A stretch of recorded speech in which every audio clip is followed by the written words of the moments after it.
Welcome to the January 2024 edition of Robert Reads, where we're going to take a look at the work of John Ronald Reuel Tolkien.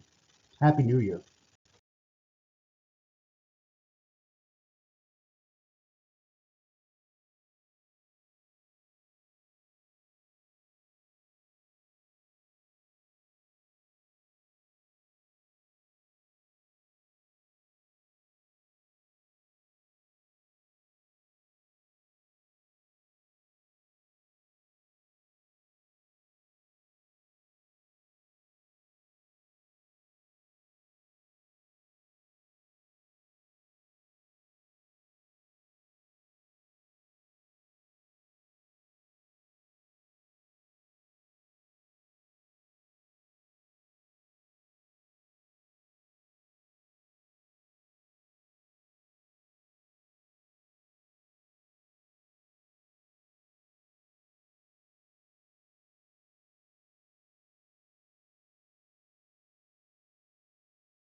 John Ronald Reuel Tolkien, better known by his pen name J.R.R. Tolkien, was born in South Africa in 1892, passed away in September of 1973. Old age and a chest infection hastened his departure. Anyway, when he was very young, despite being born in South Africa in the Orange Free State, he moved to England with his mother and brother after his father's premature death. He was an avid reader as a youth, and he became very interested in languages and mythology from that reading experience. Later on in life, he served as a British Army officer, somewhat reluctantly, in World War One. Where he was stationed with the battalion that fought in the Battle of the Somme, which was one of the most brutal conflicts of World War One, exemplary of the horrors of trench warfare. His experiences influenced his later writings, especially his depiction of evil and of war. He was a professor of English language, technically known as a philologist, and he also taught literature at Oxford University. He specialized in Old and Middle English, and he wrote a number of influential papers, including his own translation of Beowulf, Sir Gawain and the Green Knight, and other medieval works. He had an active mind that was always steeped in creating a very complex and broad mythology of a place that was known as Arda, of which Middle Earth was a part. He also wrote in various languages, poems, and stories, much in service to his later writings.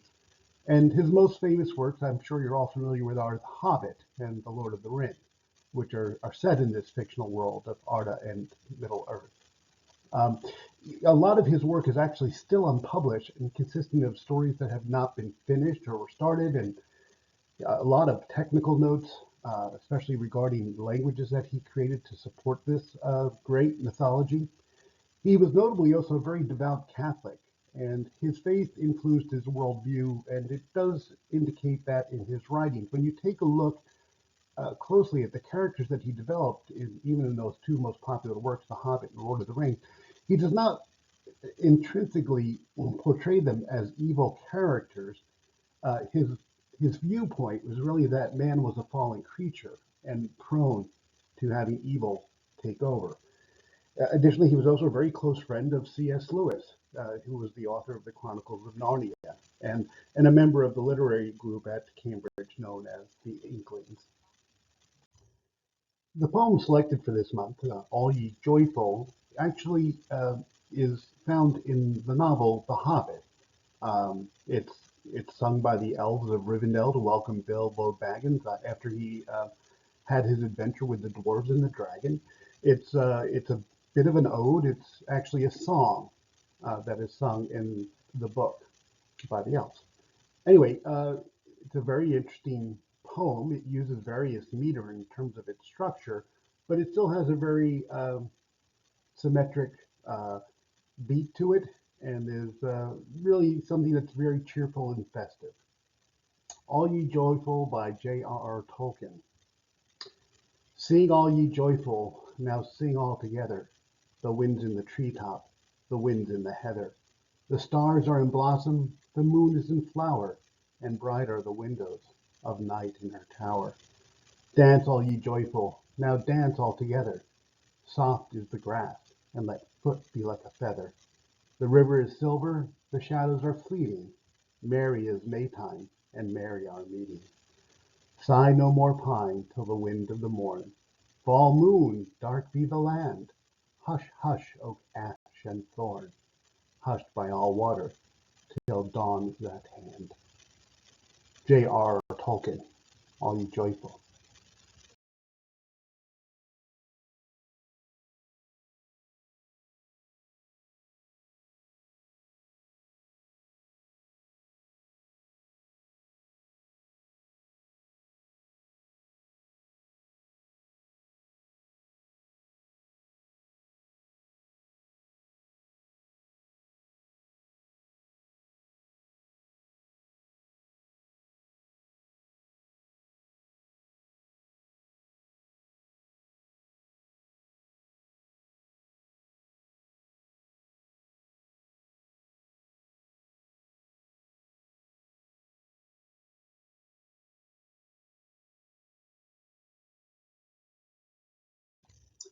Well, this wraps it up for the first Robert Reads for 2024. Robert Reads is a production of spoken word poetry newsletter. It is an educational resource and as well as just a mildly entertaining analysis of well-known poets and poems. If you'd like to subscribe to our newsletter, Spoken Word Poetry, you can use the short link on the side here, as well as the QR code. We'll catch up with you soon. February 2024 is coming up quickly.